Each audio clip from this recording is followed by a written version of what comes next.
Jacó e Esaú, os filhos gêmeos de Isaque, apresentavam um notável contraste, tanto no caráter como na vida.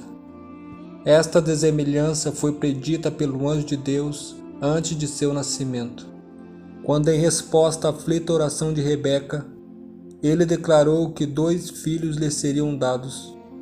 Revelou-lhe a história futura dos mesmos, de que cada um se tornaria o cabeça de uma poderosa nação, mas que um seria maior do que o outro, e que o mais moço teria preeminência. Desde o ventre de sua mãe, percebemos que Jacó e Esaú eram diferentes, e que lutariam um contra o outro. Esaú cresceu amando a satisfação própria e centralizando todo o seu interesse no presente, não tolerando restrições. Deleitava-se na vida selvagem da caça e desde cedo escolhera a vida de caçador. Contudo, era o favorito do pai. O pastor silencioso e amante da paz era atraído pela ousadia e vigor desse filho mais velho, que com determinação percorria montanhas e desertos, voltando para casa com caça para seu pai e com narrativa sensacional de uma vida aventurosa. Já por sua vez, Jacó, ponderado, diligente e cuidadoso, pensando sempre mais no futuro do que no presente, contentava-se em permanecer em casa, ocupado no cuidado dos rebanhos e no cultivo do solo. Sua paciente perseverança, economia e previsão eram apreciadas pela sua mãe. Suas afeições eram profundas e fortes. Suas atenções gentis e incansáveis contribuíam muito mais para a felicidade dela do que o fazia a amabilidade turbulenta e ocasional de Esaú. Para Rebeca, Jacó era o seu filho mais querido. As promessas feitas a Abraão e confirmadas a seu filho eram tidas por Isaque e Rebeca como grande objetivo de seus desejos e esperanças. Com estas promessas, Esaú e Jacó estavam familiarizados. Foram ensinados a considerar a primogenitura como coisa de grande importância, pois que incluía não somente a herança das riquezas terrestres, mas a preeminência espiritual. Aquele que a recebia devia ser o sacerdote de sua família, e na linhagem de sua posteridade viria o Redentor do mundo. De outro lado, haveria as obrigações que repousavam sobre o possuidor da primogenitura. Aquele que herdasse suas bênçãos devia dedicar a vida a serviço de Deus. Como Abraão, devia ser obediente aos mandos divinos. Em seu casamento, nas relações familiares, na vida política, devia consultar a vontade de Deus. Isaque fez saber a seus filhos esses privilégios e condições, e claramente declarou que Esaú, como era o mais velho, era o que tinha direito à primogenitura. Esaú, porém, não tinha amor e devoção, nem inclinação para uma vida religiosa, pois para ele os requisitos que acompanhavam a primogenitura não passavam de restrições importunas e até mesmo odiosas. Para Esaú, a lei de Deus, que era a condição do concerto espiritual com seu avô Abraão, era considerada por ele como um jugo de escravidão. Propenso à satisfação própria, nada lhe agradava mais do que a liberdade para fazer conforme aquilo que lhe agradasse. Para o filho mais velho de Isaque, poderio, riquezas, festas e orgias eram tidos como a verdadeira felicidade. Ele se gloriava na liberdade sem restrições de sua vida selvagem e errante. Rebeca, por sua vez, lembrava-se cada passo das palavras do anjo e estudava com mais clara penetração do que o fazia seu marido o caráter de seus filhos.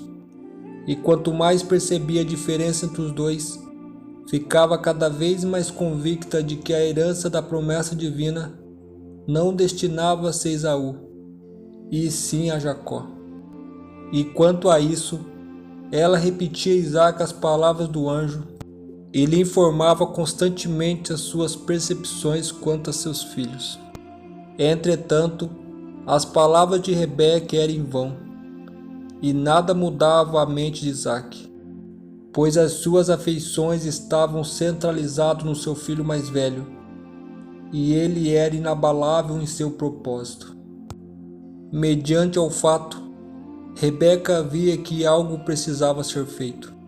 Então fez saber Jacó que a indicação divina da primogenitura lhe recairia. Com isso, encheu-se ele de um indescritível desejo de obter os privilégios que sua mãe dissera. Ao contrário de seu irmão, não era a posse da riqueza de seu pai que ele desejava ansiosamente, e sim, a primogenitura espiritual era o desejo de seu anelo. Para Jacó, ter comunhão com Deus como fizera o seu justo avô Abraão, oferecer o sacrifício expiatório por sua família, ser o pai de um povo e do Messias prometido, e herdar a posse mortal que estava compreendida nas bênçãos do concerto, eis aí os privilégios e honra que acendiam seus mais ardentes desejos. Seu espírito estava sempre a penetrar o futuro, e agora procurava ele a penetrar essas bênçãos para ele. Com desejos secretos, escutava ele tudo o que seu pai dizia em relação à primogenitura espiritual. Tesourava cuidadosamente o que aprendera de sua mãe. Dia e noite o assunto lhe ocupava os pensamentos, até que isso se tornou o desejo absoluto de sua vida. Mas, conquanto Jacó assim estimava as bênçãos eternas mais do que as temporais, não tinha ele um conhecimento experimental com Deus a quem ele venerava. Seu coração não se havia renovado pela graça divina. Acreditava que as promessas relativas a si não se poderiam cumprir enquanto Esaú retivesse o direito da primogenitura, e procurava constantemente descobrir um meio pelo qual pudesse conseguir a bênção que em tão pouca conta era tida por seu irmão, mas para ele era de tão preciosa. Um dia, quando Esaú, voltando para a casa da caça, desfalecido de fome e cansado, pediu o alimento que Jacó estava preparando. Este, para quem um pensamento era sempre permanente, aproveitou-se da situação e ofereceu-se para matar a fome de seu irmão pelo preço da primogenitura. Disse Esaú: "Estou quase morrendo. De que me vale esse direito?" Jacó, porém, insistiu: "Jure primeiro." Ele fez um juramento vendendo seu direito de filho mais velho a Jacó. Gênesis capítulo 25, versos 32 e 33. E por um prato de guisado vermelho, desfez-se de sua primogenitura e confirmou a transação por meio de um juramento.